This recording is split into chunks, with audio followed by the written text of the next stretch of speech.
Hello, আমি শ্রাবণী। সবাইকে welcome Shrabani art gallery চ্যানেলে। এটা হচ্ছে লক্ষ্মী পুজো স্পেশাল ব্লগ।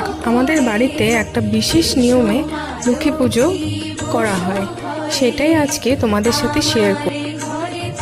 প্রথমেই আমি সকালে স্নান সেরে বাড়ির পুজো কমপ্লিট করেছি। তারপরে সারা বাড়ি ভরে আলপনা দিয়েছি। আর এই যে এইভাবে আমাদের বাড়িতে ঠিক যেরকম সন্ধেবেলায় লক্ষ্মী পুজো করা হয়, এইভাবেই আমাদের বাড়িতেও সন্ধেবেলায় এই পুজোটা করা হয়েছিল। পুজোর জন্য আমাদের লক্ষ্মী মূর্তির প্রয়োজন হয় না, আমরা কচু গাছ দিয়ে লক্ষ্মী পুজোটা করে থাকি।